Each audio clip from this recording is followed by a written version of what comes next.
directionality is our consciousness. Here's what I mean by that. We relate to the self as being something which confronts the world, which is yours, but you daren't look at it too closely, and that confronts the world.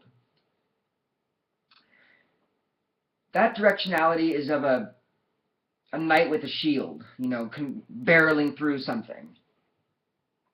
But what if the directionality was the other way? That you are a, shall we say, causal nexus with which reality goes in and out. That you are a passive receiver of what's happening. Even though you feel like you're fighting something, you're actually, on some level, passively receiving it.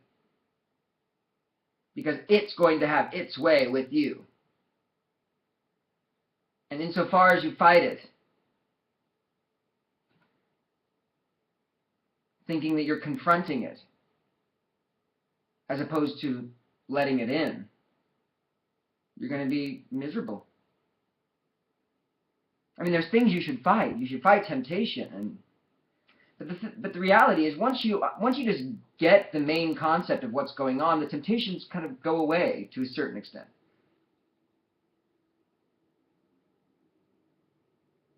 They no longer haunt the way that they did before. You see them directly in front of you and why they're holding you back.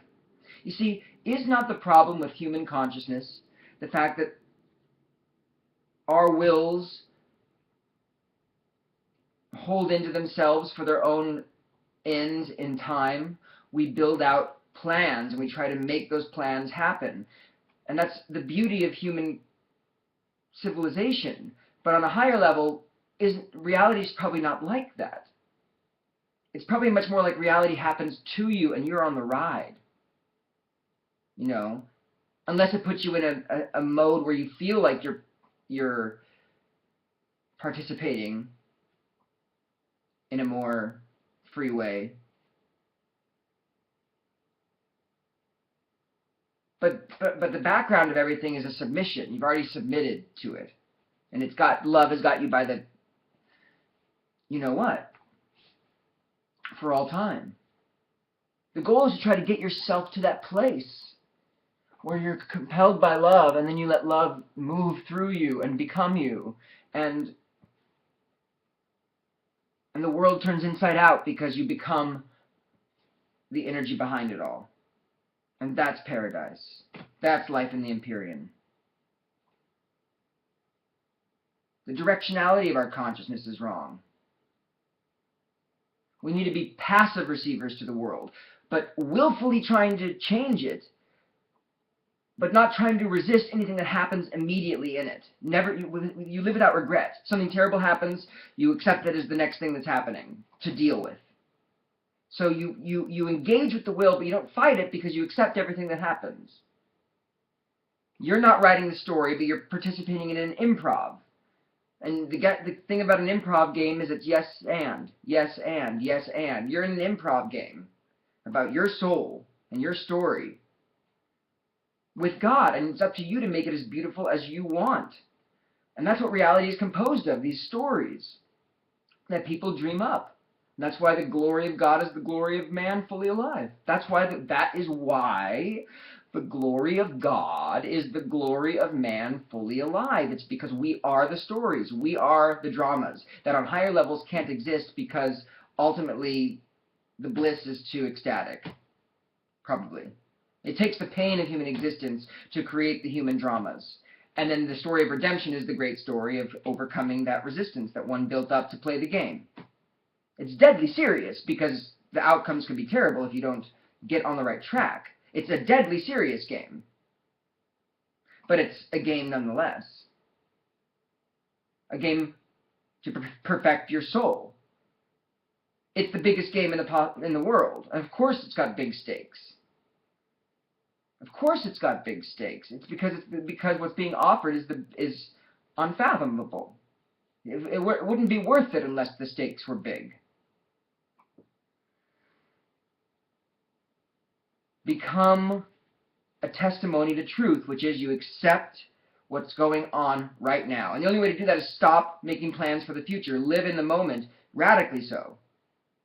The future is an abstraction. But you can still pursue it as a game, as a story, but just accept whatever happens as perfect. Literally the best possible response for your story. Because the person you're playing with is the feedback itself from the perfect signal, who is God. You act, he responds. As Alan Watts says, you will, it won't. It responds.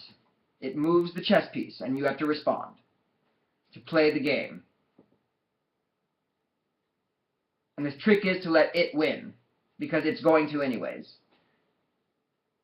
Kasparov thinks he can beat Deep Blue, but he can't. And he thinks it's a conspiracy. It's not a conspiracy. It's Deep Blue. It's God. He wins. So go for it. And become a receiver of the signal, a receiver of the love, and then pursue with the will goodness. And love whatever happens. Really, as if reality is an improv game made of beauty. And you can control what goes on your palette and what goes on your canvas.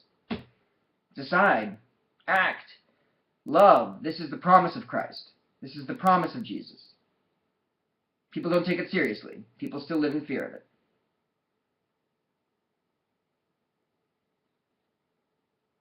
Jesus did not fear his life. That's the whole... Christianity is permission to not fear.